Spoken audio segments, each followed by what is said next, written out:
పూలే Ambedkar education society ఆధ్వర్యంలో మహాత్ముల గురించి స్మరించుకోవడానికి ఇక్కడ చేరినటువంటి ప్రతి ఒక్క సామాజికవేత్తలకి విద్యార్థి నాయకులందరికీ ప్రత్యేక ధన్యవాదాలు తెలియజేస్తున్నాను.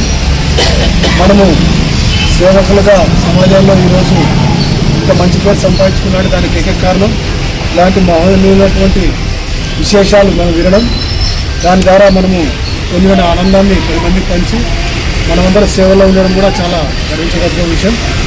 మంచి సేవకులు ఉన్నారు మన ఎన్నో ప్రాంతాల్లో, దాన్ని నేను చాలా అభినందిస్తున్నాను. ఎందుకంటే ఈ సేవలు ఈ ప్రాంతాల్లో కాకుండా ఇంత ప్రాంతాల్లో కూడా పోయి అందరితో మార్గదర్శకులుగా ఉన్నటువంటి వ్యక్తులు ఇక్కడ ఉండడం చాలా సంతోషం. దాంతోపాటు ఈ పూలే అంబేద్కర్ ఎడ్యుకేషన్ సొసైటీ తల్లి అయితే ప్రతిభ గారికి స్థాపించినప్పటి నుంచి దినదినాభివృద్ధిగా చేరడం జరుగుతుంది. ఇంతవరకు 27 మంది దాకా విద్యార్థులు కూడా సెలెక్ట్ అయ్యి రెసిడెన్స్ స్కూల్లో ఉండడం చాలా అభినందనీయ విషయం. చాలామంది అనాథాలకి ఇక్కడ మట్టి చేరడానికి కూడా మేము కీలక పాత్ర వహించడం చాలా సంతోషకరం. ఇవన్నీ ఎలా వచ్చాయంటే ఇలాంటి సేవకుల విషయాలు వినడం మూలంగా అందరి జీవితాలు అలా మలుచుకోవడానికి ఒక ప్రయత్నం జరిగింది. ముఖ్యంగా జరిగితే స్థలం విషయంలో ఎమ్మెల్యే జయనేశ్వరి గారు నిన్న ఉదయం కూడా చదవడం జరిగింది. ఆయన కూడా చాలా ఉత్సాహంగా ఉన్నాడు. ఖచ్చితంగా ఈ డిసెంబర్ 10వ తారీఖు లోట స్థలం విషయంలో పూర్తిగా కేటాయించి వాళ్ళకి అప్పగించడమే కాకుండా వీళ్ళు దాంట్లో ప్రభుత్వం తరఫున కూడా పీపీ విధానం పరంగా బిల్డింగ్ కూడా మేము కట్టించాలని ఆశ కూడా జయనేశ్వరి గారికి ప్రత్యేకంగా ధన్యవాదాలు తెలియజేస్తున్నాను.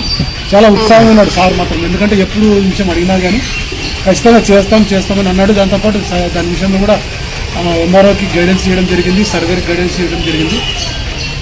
ఓవరాల్గా సబ్జెక్ట్ ఆయన 100% మనకి డిసెంబర్లో స్థలాన్ని అప్పగించడమే కాకుండా దాంట్లో బిల్డింగ్ కూడా ఆయన కొద్ది బయట బిల్డింగ్ కూడా ప్రభుత్వం తరఫున ఇప్పించేది కూడా ఆయన సిద్ధమైనందుకు ఆయన ప్రత్యేకంగా ధన్యవాదాలు తెలియజేస్తున్నాను. చాలా సంతోషం.